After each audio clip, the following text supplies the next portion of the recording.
All right, again, happy Monday to everybody, and hope everybody is doing well. Had a good weekend. Today, October 26th, and enjoying this nice, cool weather that we're having. And actually, my wife was out covering up plants today. We're going to do it. We're going to do it this evening. Speaking about landscaping, nice tie-in, right? Speaking about landscaping, we were going to cover the plants this evening. We have a small greenhouse that I put up over the I guess a couple months ago. It's just a really small one. I want to build a larger one on the side of the yard, but anyway, it's a kind of a temporary deal. And so all the plants went in there.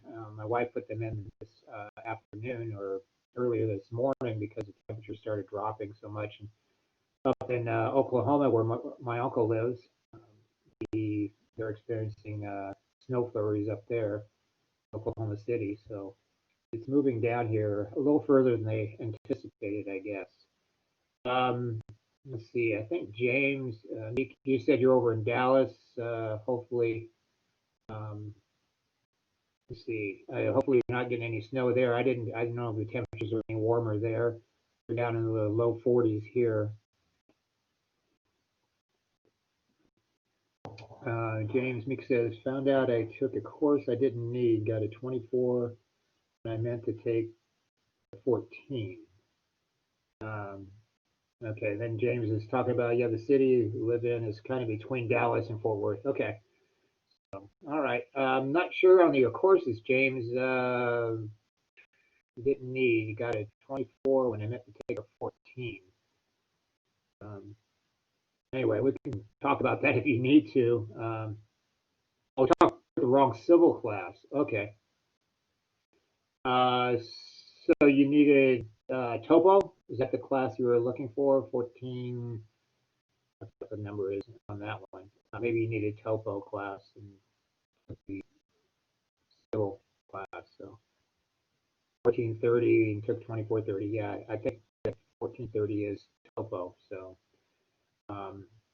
well, you need them both for the degree. So if that's what you're working towards, so no big deal on that one. Okay, so what's going on this weekend? Anybody do anything? Go north and go snow skiing? I guess they're already getting dumped on. I have a niece that's moved to Montana, so they're already dealing with a foot plus of snow up in that area. I'm not sure what city she's in, but anyway, anybody else do anything? Go out anywhere? No. This work. You know what? I guess I could get my speakers in case somebody wants to chime in here. There we go. All right. Well, I guess everybody stayed home and worked on your landscape plans. Some really nice plans came in, by the way. Catherine, go ahead. Yeah, I was just curious. I still haven't heard from Miss Yance. Remember I sent you the email about the registration? Yes, go back on your phone. My speakers were on, but my speakers were muted. So if you could start again, I'm sorry. No, I was just curious. I heard from her about the online class and the survey class. It was a conflicting times. One was online, one was, it wouldn't let me register. Yeah. And I haven't heard from her, so I don't know if she's saying no. Oh, okay. I'm glad you brought that up. Because here's the deal. I'm thinking there must be a glitch in registration because it was online classes, which is arranged.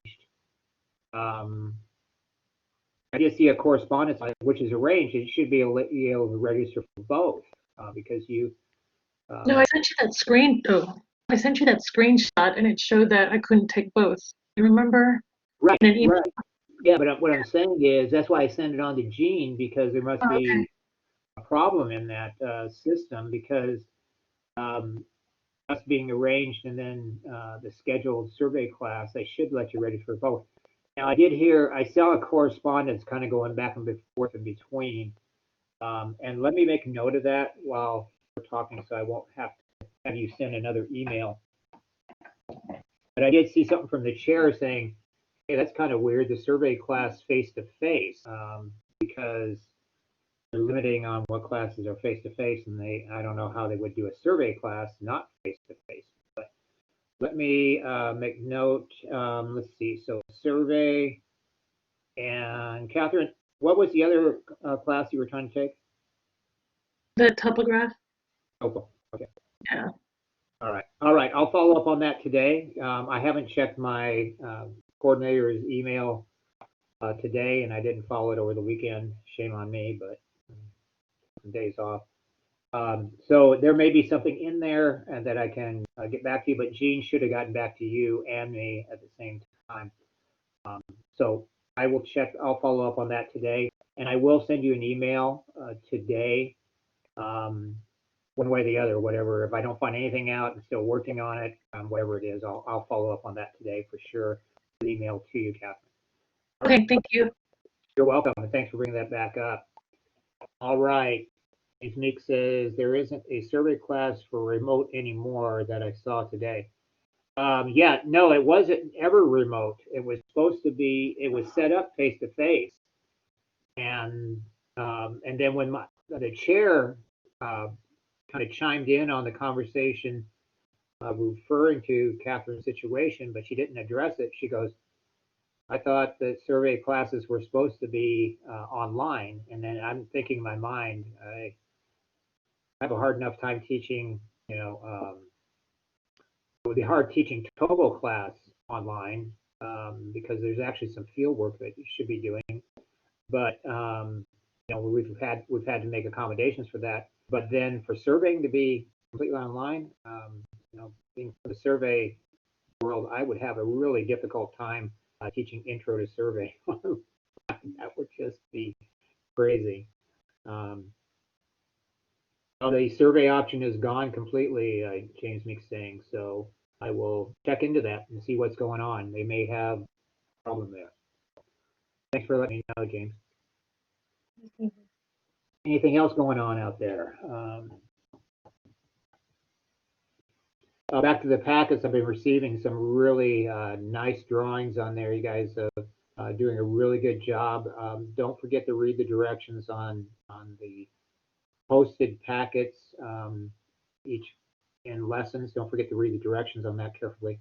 And then don't forget also if there's any reference either to videos or to books, to our textbook, don't forget to look at those examples. I'm trying to give you as much information as possible so you can get hundreds or full points possible on that.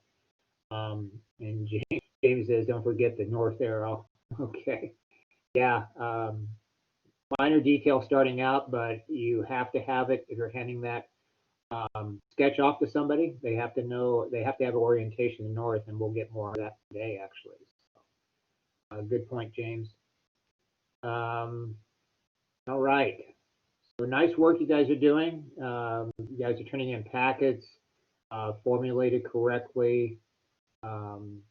If you need any information on how to send a packet in, there's videos. I've made videos on how to send submission with the assignment page posted in there. Emailing. I think I've covered almost everything as far as videos, or I've tried to, and including today's videos that we'll take a look at if you haven't already. All right, we have the recording going, closed caption on, and I guess we're ready to get lecture. I only have about I think it's about 8 or 9 slides on this, 8 slides. So it won't take too long, but we're going to see some videos.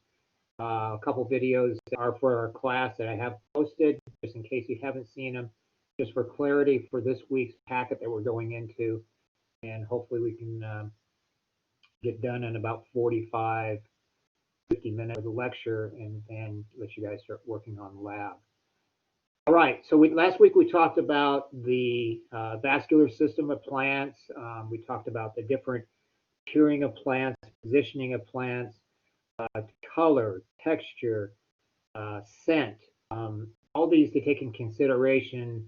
What three, this is not, I haven't stated this as a test question, but it could, possibly be a test question. What would you think the 3 primary considerations in choosing a plant that you would have for your yard? If anybody can either open their mics or just put in the chat box, three primary considerations, stuff we've covered already. Covered a lot of ground as far as plants on Thursday. Three primary things that you should consider when picking a plant out and placement. Larry says color. Yeah, that's a good one. Rain level. So Zach says rain level. So water. Yes. And then James says shade, sun needs. Yes. Weather. Yes. Iman says weather. So great. You guys are tuned right in. So three primary things that you really have to consider is the sun. Larry says allergies. I don't mean to laugh at you, Larry, but like I said, my wife has allergies. So yeah, that's true. Unfortunately, you can have things that you're not allergic to in your yard, but maybe next door or a mile away can be stuff as well. So it's a good try on the allergies, but it's really hard to stay away from them. And then Brittany says soil. So yes, so we're looking at water, amount of water, the sun exposure, and soil. Iman says area zone. Yes, a good consideration on that. And that gets back into the temperature that it's going to take. So, and then in case of veterinarian clinics, toxicity. Why can't I say that? Toxicity. There we go. Toxicity is important, is what James is saying.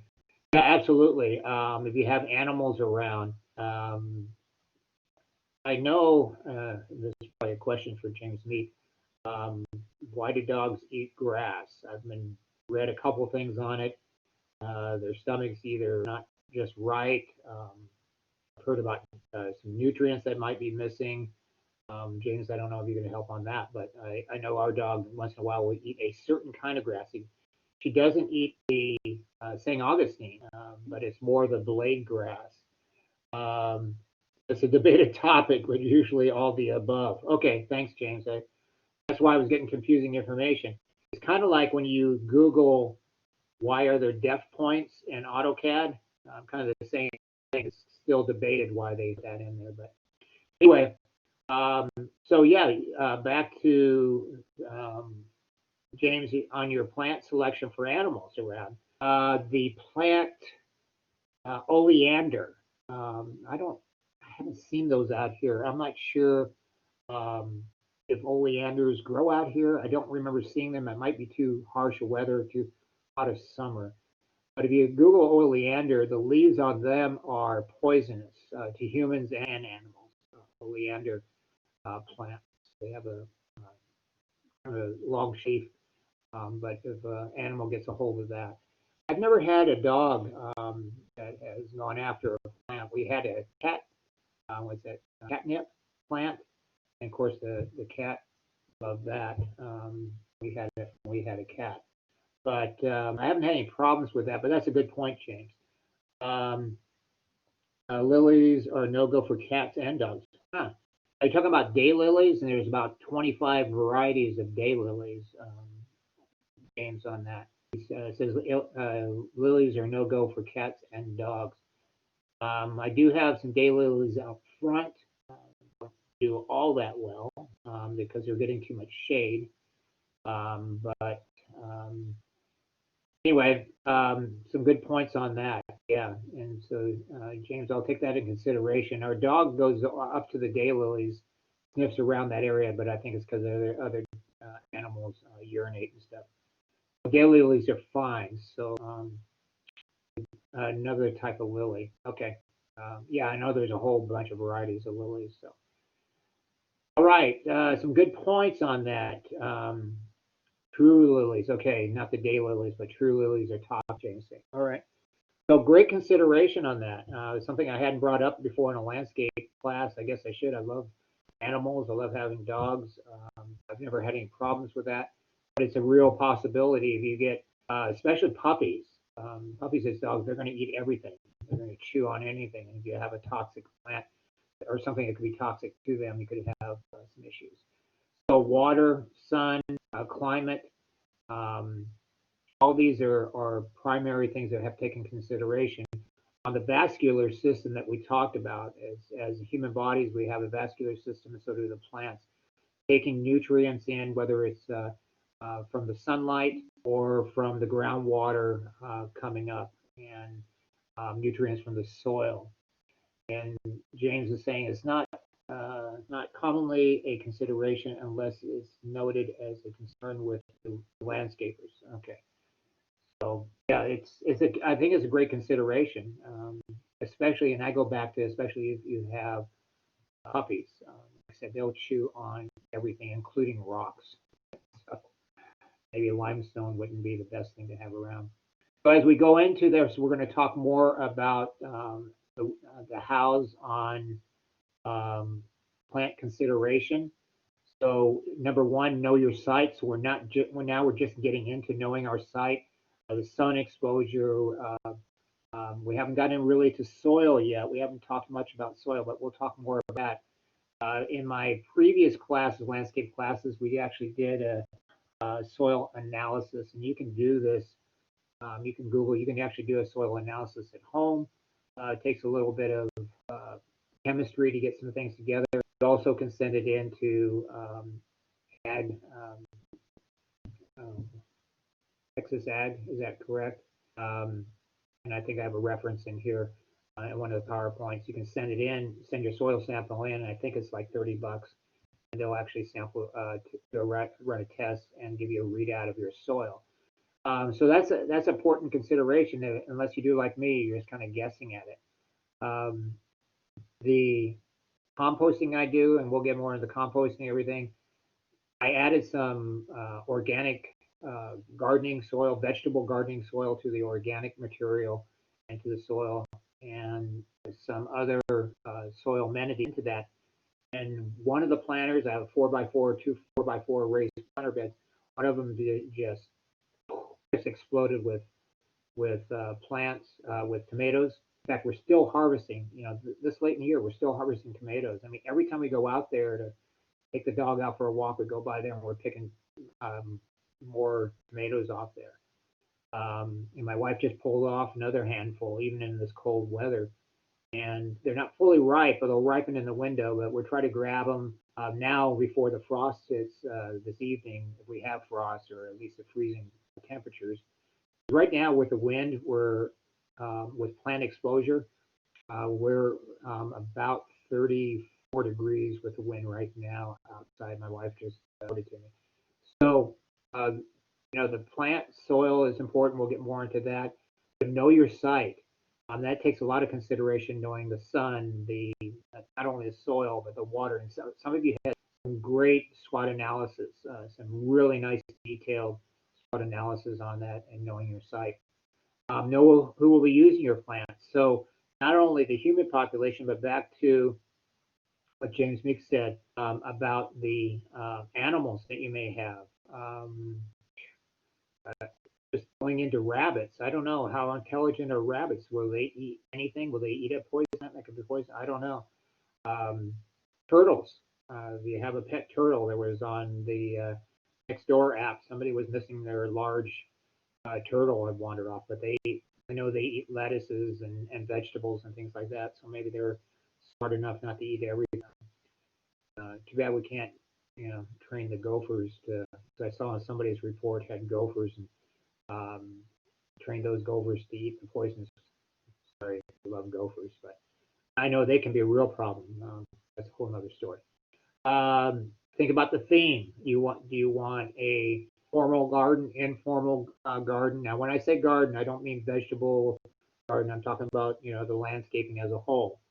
So do you want formal, informal? Do you want a traditional garden that has just regimented walkways, or do you want something more of mysterious type? There's different ways. You have to think about the thing. Are you looking for tropic? Are you looking for a desert scape? There's just a whole bunch of variety of areas that you can look into. And there you get back into your environment too. All right, create and link spaces. So we take a look at this example down here on the bottom right. They've created different spaces with borders. And so those spaces now become an environment in themselves, not so much as a a different environment with sun or soil or something like that, or watering, but different spaces that you can live in or enjoy in. Different areas, and some might be a little more open, some might be a little more closed. So creating different spaces, but linking walkways to those different spaces, so it has a natural flow to it. So these are 10 points again on considering. All right, and did I already say that? Is that a typo? Yeah, create link spaces. Okay, typo. Sorry about that. Again, I guess I just enlarged this picture on here showing you how these spaces are linked. There's spaces back in here in the higher hedges back in this area here. This is a little more open, but they're all linked with a walkway, not with a common walkway, but accessibility as well. Make sure your plants work for you. Are you into gardening? Do you enjoy going out there and doing maintenance? Or do you need something that is a little more low maintenance on that? So enjoy what that is, know what that is, know what the considerations for the future. You know, as I get as I'm getting older, my wife, we're getting older. Everybody's getting older, but we're approaching retirement years. Um, it's a consideration. Do we still are we physically able to go out and trim this 30-foot high oak tree to have one in the front and one, two in the front and one in the back? A pear tree, that's a whole other story. We're debating whether to remove, but can I remove that? Am I physically able? Of course, I feel like I am once I get over this bicycle accident, but I feel like that's something I want to do when I retire. But not everybody can do that either when they retire or right when they're working. If you have husband and wife that are both professional that are working, maybe they don't have, they just want to relax on the weekends. Maybe they just want to get away. So lower maintenance would be a high priority for them.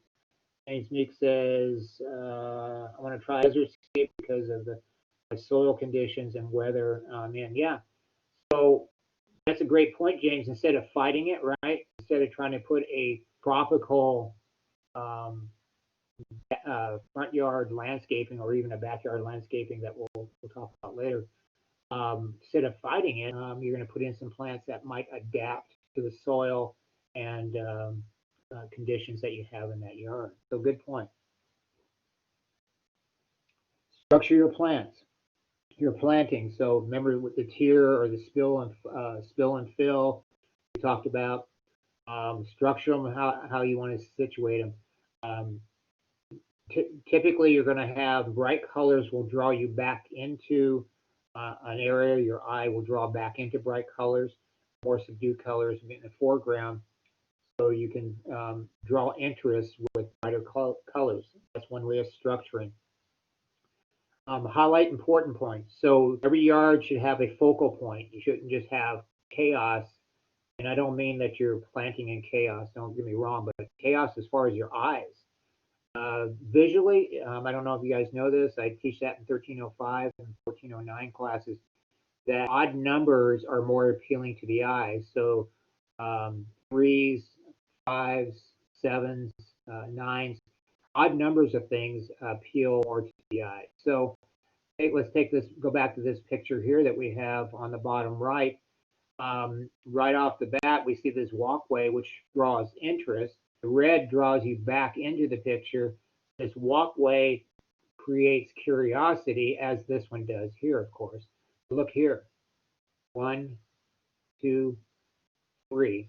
3 of the upright cypresses as you're looking back in here. There's a little bit of vibrant color, and it looks like a Japanese elm back here, maybe a couple of those back there as well, and there may be a third one back here. Can't quite see it. But odd numbers are going to help balance your landscape. And then back to the highlight the important points. You want a focal point that the plants are either the focal point, a plant or plants, a planting can be a focal point, or maybe it's a structure of some type, a gazebo or a pergola or a fountain or something might be a focal point within the yard. That applies to front and backyards. When you have an informal garden with just plants just coming up everywhere, and you do have some borders. I can cite a couple yards in our neighborhood that are like that. And the problem is they don't really have a lot of color, so they have a lot of type color, where the green is not real green. There's not a lot of flowering plants. It's just kind of a little bit of chaos. Um, but one house I can think of in particular, they have this old bicycle that's there, and it's kind of a full point, to kind of draw it in a little bit. They need a little bit of help, I think, with their landscaping. But you can still have a lot going on, but you still can have a point, whether it's a hardscape or a softscape item, you still can have a focal point in there. All right, did I hit everything on that?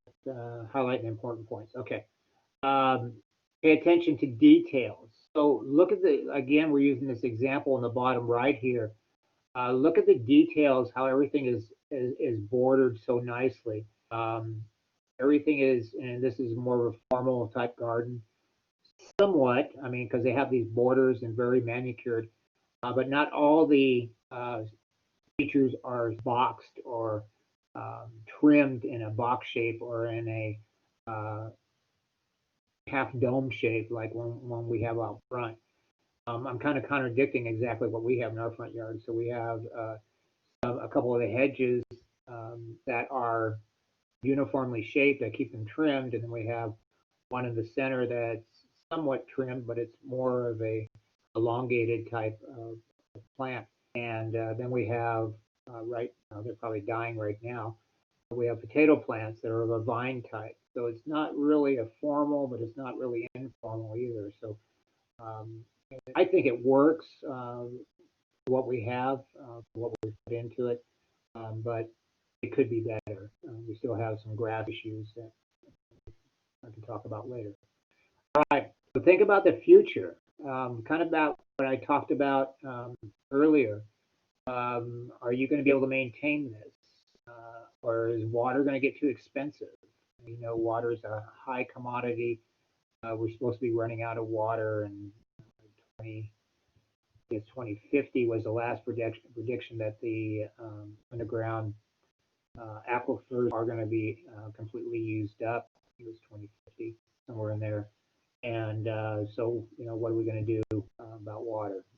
That's a whole other issue. But and I know our water costs, not our water usage, but our cost has gone up. So the price per cubic foot has gone up. So going towards retirement, is that something that we want to keep maintaining as the cost increases in the water? Water, not so much the usage, but the cost of it per cubic foot. Protect your resources. The resources can be your land resources. It can be from traffic flow. Maybe you have on a corner lot and everybody cuts this pathway across your yard. Maybe it has animals that are coming in and just messing your yard up, whether with digging or droppings on there that's just killing your yard. The high acidity in the urine will produce brown spots in your yard. So you want to protect your resources. As we finished up looking at the 10 important points on this, we can start applying this to your yard that you're working on, and start working on thinking about the plant selection. You have a little bit of information now to start thinking about plants, the zoning of the plants, the water, the lighting, the sunlight, the exposure. We had to trim back, as I mentioned, I have this huge oak in the back, a live oak. And this, I don't know who planted it there, but like I said, it's about maybe 8-9 feet, maybe at the max, probably more like 8 or 7 or 8 feet from the house. And then it's only another 3 feet from the fence, the back fence. So it goes over into the neighbor's yard. And I had to take this and actually trim back one side of it So would get the morning sunlight in the summertime. We get the morning sunlight. It would hit our vegetable garden, so it would have a longer exposure. So, is that accurate landscaping? I don't know, because it doesn't.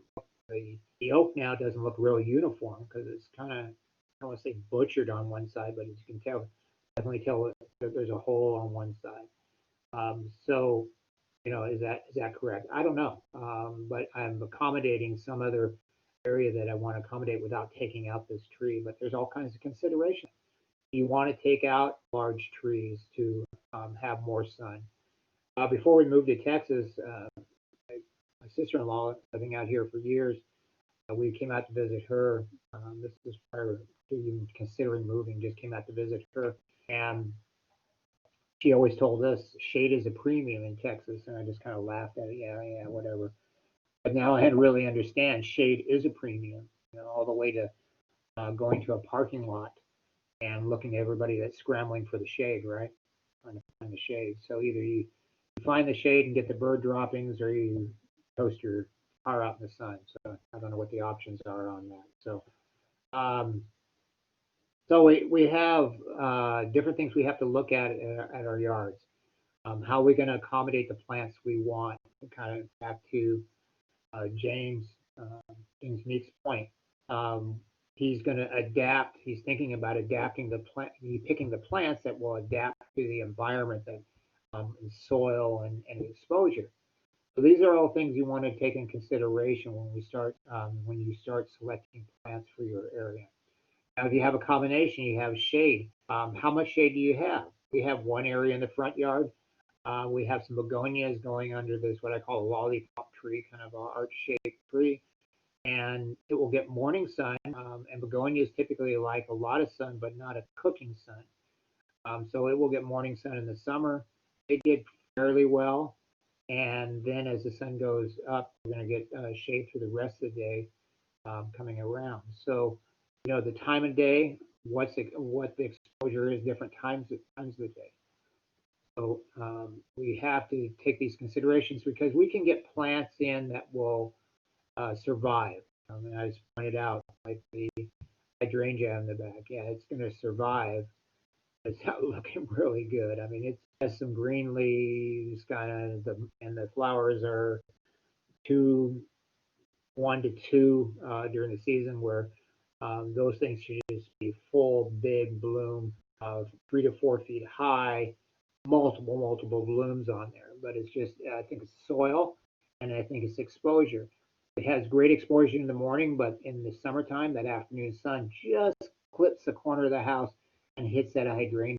And man, it does not like that. So when I water the heck out of it, and it's still not, perking up. So a lot of considerations on plant selection. What type of garden are you looking at? Are you looking at formal or informal? Are you looking at to conserve water? Some of these plants here are for xeriscape, for water tolerance in here. What kind of hardscape are you going to have around that? What kind of drainage is there? So it goes on and on for consideration on this. So we'll continue on plant selection, plant materials this week. That's going to be our focus, and we will hopefully give you a lot of information to help you design that front yard project. And then by the end of the week, or by next Monday at the latest, we'll be talking about the final project. And we're going to parallel everything that we're talking about into the final project. So site analysis, plant materials, site amenities, plant selection. We're going to parallel that for your final project. We'll talk about that either on Thursday or by Monday at the latest for your final project. All right. So any questions on that as I pause here and go to the review on our packets, our packet for packet number 2. Congratulations, you made it through week number 1. So you guys are doing good. I didn't have anybody drop out. Maybe some of you wish you could drop out, but kind of stuck with me. Okay, for the next 7 weeks. Let's go ahead and post any questions in there or open up your mics. I'm trying to figure out what the heck am I doing here. Chrome, packet 1, the head, audio, showing audio. There we go. All right. Put that on. So, no questions. I take it. All right. All right. Clear as mud. We'll go ahead and move on. This will be what's ahead for the week. This one kind of, I put this out there, posted it. It should have come to you live as of Sunday morning, about 5 a.m. I think I had it released at 5 a.m. So if you haven't seen it, here you go. All right, we're going to do a review for what's ahead of us in packet number 2, and take a look at the assignments, and do a little recap here to help you understand a little more what's in packet 2 and ahead of you. So make sure you take a look at this first before you move into packet 2. We'll have that. This video will be posted right up here at the top. So the video made. All right, so the first assignment for packet 2 is using Google Maps. So you'll use Google Maps to locate your site for your front yard landscape project, and you will turn on the satellite image. You'll use the click command and click the site, and then put that into AutoCAD, and then you will scale it. All that information that is in this video right here says read first. I duplicated that video just in case you missed it. Read that first before you do assignment 1, and you'll understand how to locate your site in Google Maps, put that out, put it in AutoCAD, and scale it. You must scale it to make it an accurate drawing. You must scale it, and that will be a assignment 1. You'll be turning that in as a PDF and a DWG file. All right, assignment 2, you use a Google Map image, and you will be putting this, using this image and your site analysis sketch, and to draw in CAD all the existing features in your front yard, all the existing features. Use shading and gradients to put that in there as well. Include all notes for complete site analysis in CAD. So everything that you have in your sketch that is existing and the information you discovered, you will put into CAD, and that will be assignment number 2, and that will be on a D sheet as well. I'll have to put that in here. It doesn't state that, I believe, that on the D sheet. And again, you will PDF and a PDF and the DWG file for assignment 2. All right, assignment 3, you're going to start picking out some plants and plant material selection. We'll be going over this plant selection in the 2 PowerPoints. Actually, we'll have more than that, but the 2 that are ready to go are landscape part 4, plant selection, and part 5, plant selection, part 2. You can look at those videos in advance if you want. We'll be covering those this week in week 2 for assignment number 3. And you'll be using this using the table command, and I have an example posted up here as well, plant material example. Back to assignment 2 for a second. I also have an example of what that map will look like, or not the map, but the plan will look like when you turn the map off for assignment number 2. All right, so that was assignment 1, 2, and 3. And assignment 4, using the sketch of your front yard landscape project, make another sketch that will show the proposed plan of the front yard landscape project. So now you're going to remove items designated as removed. You're going to reshape concrete, add hardscape, softscape, start formulating a plan on the sketch. This will be in a sketch. Use your colored pencils to color it up when you have everything proposed. This won't be your final, but this will be a proposed sketch on here that will eventually get into CAD. All right, so that gives you a recap of packet 2 and what is ahead for the week. I hope this will help you. And as always, any questions, email me, and we will discuss more on the first lecture for packet 2. Thanks so much for listening. We'll talk to you soon.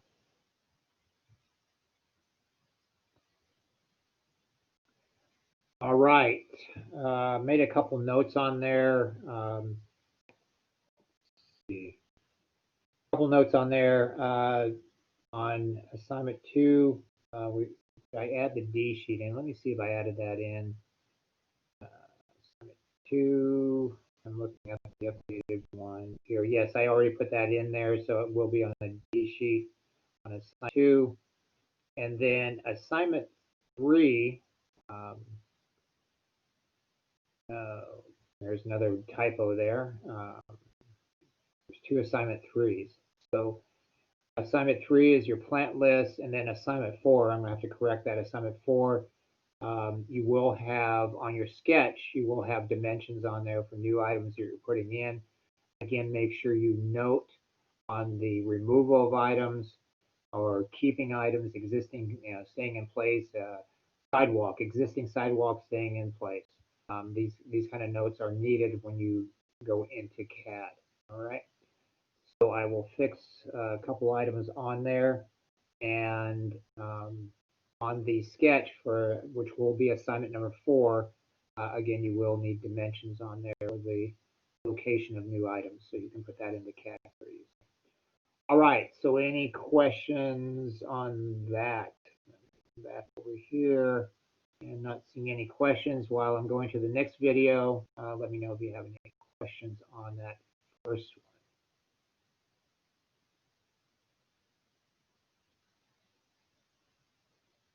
All right, you guys are just either completely asleep from the weekend or just I'm just such a great instructor, maybe somewhere in between. All right, ahead for you. So we're going to talk about importing this map now. A video on this, and this may be from another landscape class, so there might be some references in there that won't apply to you, but the basic foundation on how to use the snip tool and how to scale, that's what I'm trying to get across in here. So that map that you're bringing in must be scaled before you do anything else to it. Thanks, Larry. You have to pay you later on that one. You say you're the great. All right. I don't know about the grace, but by the grace of God. Iman says yes. All right. Well, by the grace of God, I'm here able to teach you guys and enjoying what I'm doing, and enjoying even more the subject matter, but I enjoy AutoCAD as well. And every one of you guys in here are just outstanding. I've had a lot of you before, new ones, and everybody's just been really great over this last week to work with. Hopefully, we can keep this good relationship going until the end, at least. Oh, and I did have a job offering that came, or a job posting that came through. I'll make sure I talk to you about that as well. James McGuinn says, again, I'm sorry, says yes. All right, you agree as well. Well, thanks, James. Like I said, it's only by his grace that I'm here. Job posting. So let me, there goes my blank screen. Everything's blank right now on my end. I'll wait till it comes back. But I have a job posting, and I'll share that with you after this video and questions. This up here.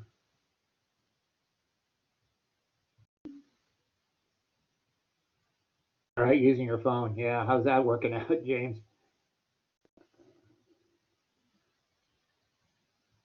Not sure why that didn't come up. Try that again. All right. Man, my screen's blinking on the left. Not a good sign. He dropped out the first time. Yeah, that's problematic. That's going to make a difference. Switching around. Oh boy. Now, hopefully you guys can see me because oh my gosh, my other screen is going just crazy right now. Let's see if I can fix that.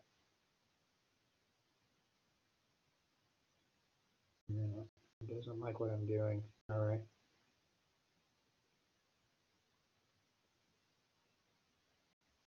think I got too much pulled up here or something. This next video would be. Hold on 1 second here. It's starting to freak out here. I think I can get it. It's just not coming up on your side.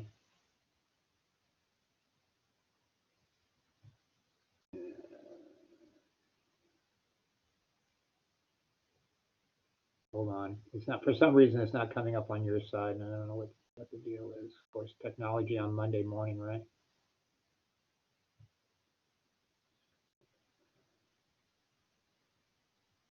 All right. Let me see if I can get out of this.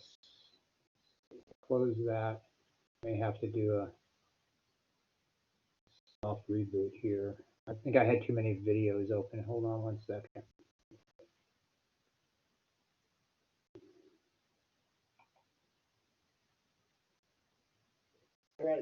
All right. Now I'll try to share again. I apologize for the delay here. You know, it looks really dumb on recording too. Now, share. There we go. I think I was confusing the whole thing. All right. This is going to be for DFTG 2427. This is for Packet 2, Lab 1, Assignment 1, basically getting a map into AutoCAD and then scaling it. All right. Okay. Some of you are seeing it, some of you are not. Let me go back. Okay. Javier says to see it now, and James says James Meek says to see it on his end. Javier says no. Okay, we're cool. All right. You start off your project. Okay, as you can see, I've opened up the master title block, and so immediately I'm going to do a save as. I'm going to call this my assignment, which is going to be. Guys, is it a little bit blurry on your end?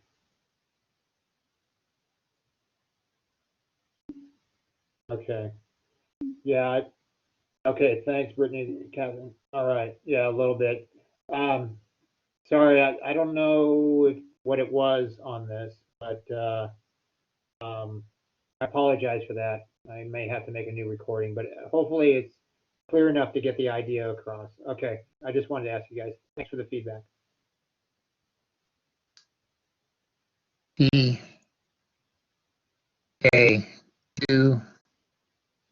LAB 1 ASSIGN 1.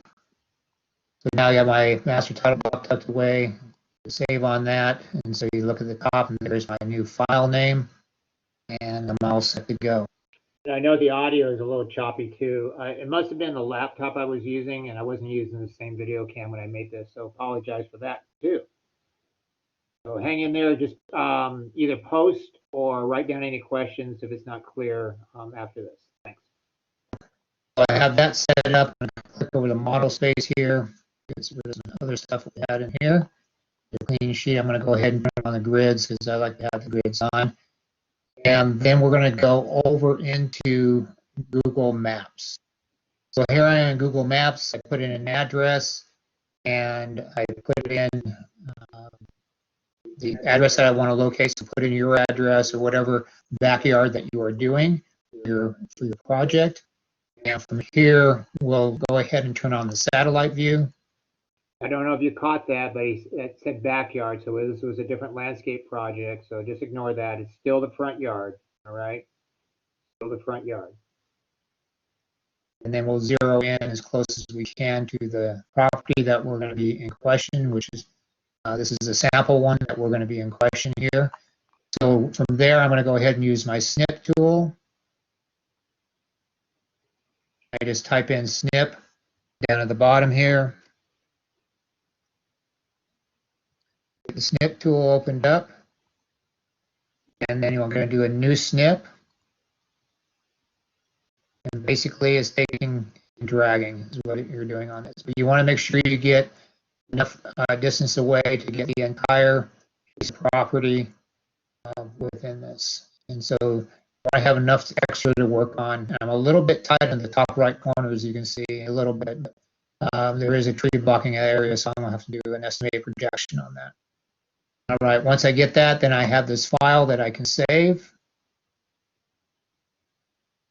I would save this into a folder. You may need it at a later date. Right now, I'm just going to put it on my desktop, and I'm going to call it the 611 Shady Bridge map.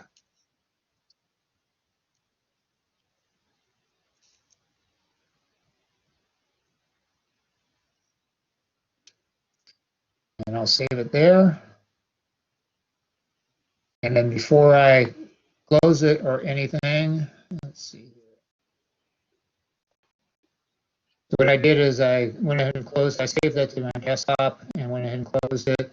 And then all I'm going to do right now is left click and then right click into it. And I'm going to do a copy on here. I'm going to minimize my map. I go to AutoCAD and make sure I'm in there, left click, right click, and go to clipboard paste. And then you're going to see this map come up. Now, I'm having one issue with this computer, and my ortho will not activate. Well, I take that back. I can use the command down the bottom. I'm so used to using the shortcut, I always forget about that. So I did one left click. I'm going to drag this just a little bit bigger so I can see the map. All I'm doing is moving the mouse now. I'm not getting any specific size, but just go ahead and drag it.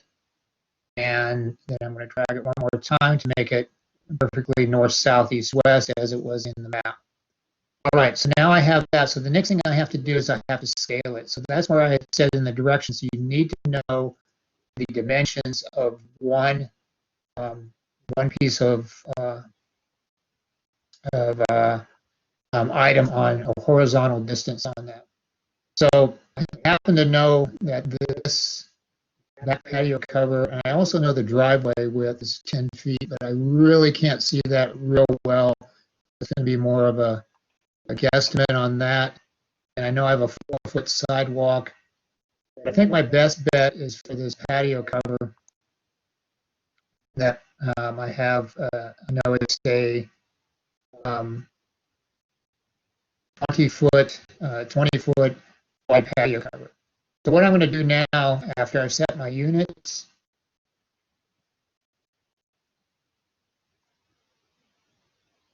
just double check, make sure my units, I'm going to set those architectural and that's precision. So I'm okay on that. All right, so I'm going to draw a line now. And what I'm going to do is go into the line command or just LN or whichever you want to use.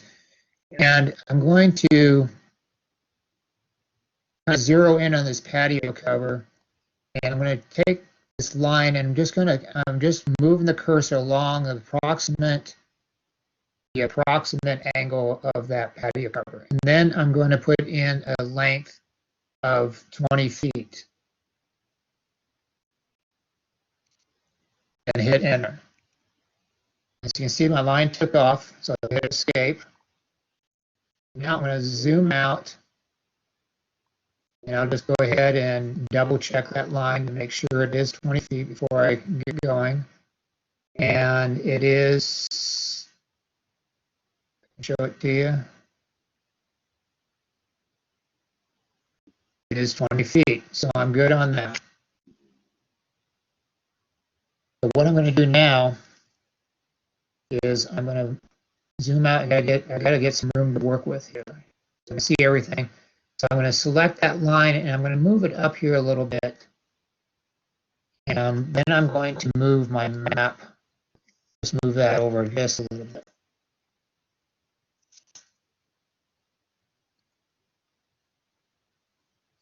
All right, so now the directions set to use the align command, which is modify, and right here is the align command. The first command, it says, the first thing on the command line says select the object. This is the object I want to, the map is the object I want to align with my line. I select it, hit enter. Now select the first source. So I'm going to zoom in.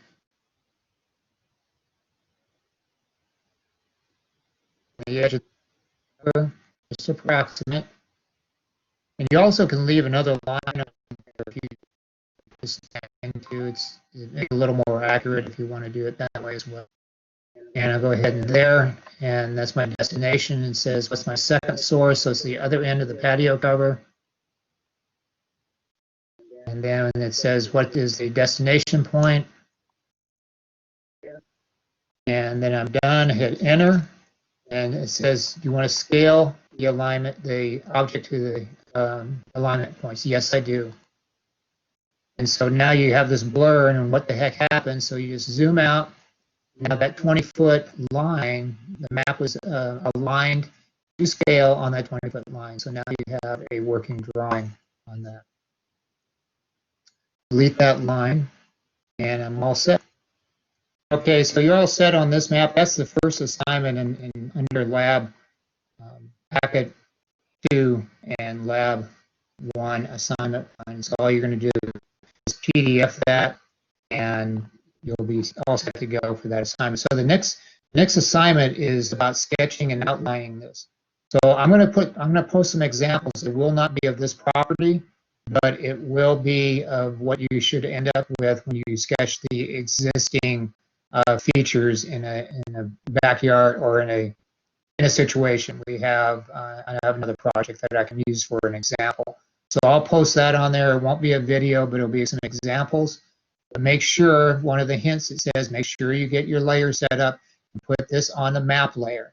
And that way you will be able to turn this off and on because you will be submitting the next one, not this one, but the next one with the map turned off after you do all the site analysis of your backyard.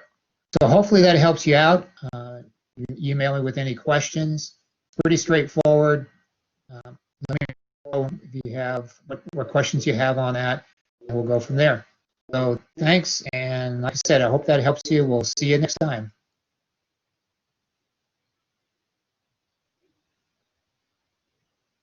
All right, so I guess it did clear up a little bit once we got into it. I don't know why it was initially so fuzzy, and the audio was waking up a little bit. But again, that was an example for another class for the backyard. We were doing a backyard project. Your assignment is for the front yard. And I don't know if it referred exactly to the right packet. Just use your packet number in a Blackboard for that. So with that said, were there maybe any questions going forward on that assignment?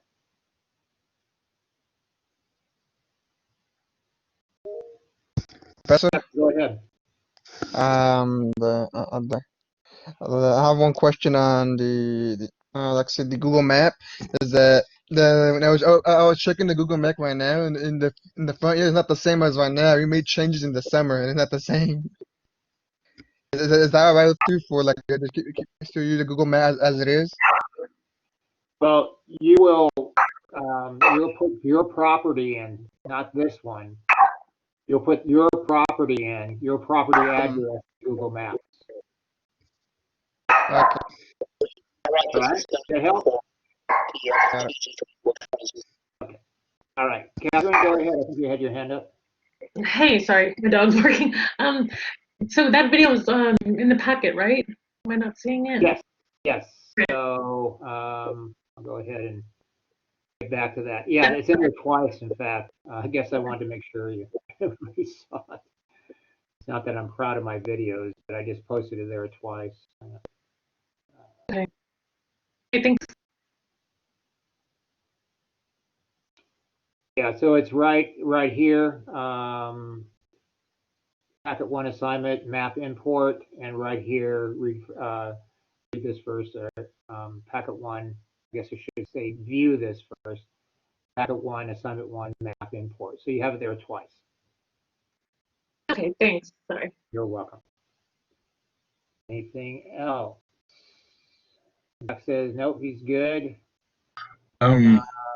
James says, what should the units, James again says, what should the units be set to? Well, it's an architectural drawing. Landscaping is architectural.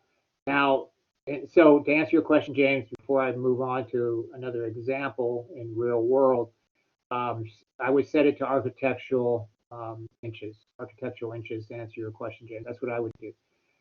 In the real world, surveying will use decimal inches. And sometimes in the landscape architectural field, they will pick up and use decimal inches. But for this, for our assignment, I would use architectural inches. It'll be a lot easier than converting. If you have decimal inches, then you have to convert over to inches, feet and inches. So I would use decimal inches, architectural decimal inches. James, again, all right, perfect. James also says, do we need to move the map where we are looking at the front of the house? Move the map. No, because what you're going to do, James, you don't move the map. You do the alignment like I showed you, and that will align the map to the directional north automatically. Because if you pick a feature on there, Google Maps brings it in with north to the top. So to align it in Google, in AutoCAD, you will be getting a true north alignment when you do that. So don't worry about the front of the house or anything like that. Just align it the way I showed you on that video and you will be fine. All right. Anything else? I have one. All right, Larry, go ahead. How many layers do we put approximately? Well, I mean, in the 1305, I'm going to go back to those classes. 1305 and 1409 always require a minimum of 4 layers, not including depth points and 0 layer. But in this class, being an advanced class, I would think, you shouldn't have everything on 1 layer. So you definitely want to use more than 1 layer. And I'm not going to dictate how many layers you use, but whenever I go into a project, I start breaking things out immediately because you never know when you have to turn things on and off. So one of the things I mentioned in the video is make sure you have a separate layer just for the map. And I would personally myself, and I'm not trying to avoid answering the question directly, what I'm saying is I'm not dictating how many layers you have, but I'm advising that you have a lot of layers because I would put the map on one. I'd probably do PL on another. I would do maybe all my softscape on another, and I would do borders on another. I would do hardscape on another. The outline of the house, I'd probably put on another. So that gives you a lot better control. And I've always said this in 1305 and 1409. Don't fight layers. They're your friends, and it's not that big of a deal to make more layers. Where it ends up, it seems like additional work in the beginning, which it is. But when you move through a project, and I probably have some people that have real life experience in this that could back this up. When you move through a project, it makes it a lot easier to be able to see things. Or if a client says, hey, I just want to see the PL and the street, for example. That's all I want to see on this submission. And that's boom, boom. You turn it on and you print it or send it, and it's a done deal. If you have to start assigning things and turning things off, and please don't ever delete anything unless it's just a major mess up. When you bring a map in, don't ever delete it because you never know when you're going to have to turn it off. And remember this too, everybody, and Larry, I'll come back to you in a second. Whenever you have multiple layers and you go to move stuff, make sure you turn everything on and then move the whole project if you're copying it to another file drawing. So those layers go with it, and they're in especially when you do a map alignment, they're in the right alignment. So Larry, to answer your question, I'm not dictating how many you have, but my advice is to have multiple layers. And hopefully that is a good answer for you, Larry, I hope. that's just fine. Okay. All right, perfect. Brian says, my property is a new building, so the Seattle satellite map is a vacant lot. I assume I should pick a new site, redo the sketch. Brian, here's my advice to you. it's going to be a little more work. You'll have to determine which is more work, to redo everything, the site analysis, and you won't have to do a new submission on it. If you redo the sketch and the SWOT, you won't have to resubmit it. It's okay as long as you generate it and you have it. So all this is information to help you guys for a final landscape plan. I would think, Brian, and you can, if I'm way off base, hopefully you have some fence lines, and I would just pull some distances to the four corners of your house and get it approximately in there. I don't know if that would be easier than redoing everything, getting another site. Brian, you can probably know better than I would. But if you had four corners and you pulled two distances to every corner from the fence line, you could easily plot that on your site there. Brian, did that help you a little bit? I wasn't trying to be vague, but I was trying to give you some options on that. Okay, Brian says that sounds good. So which one sounds good, Brian? Or are you still making a decision on it? To find another property, or to just pull two distances from every corner of your house?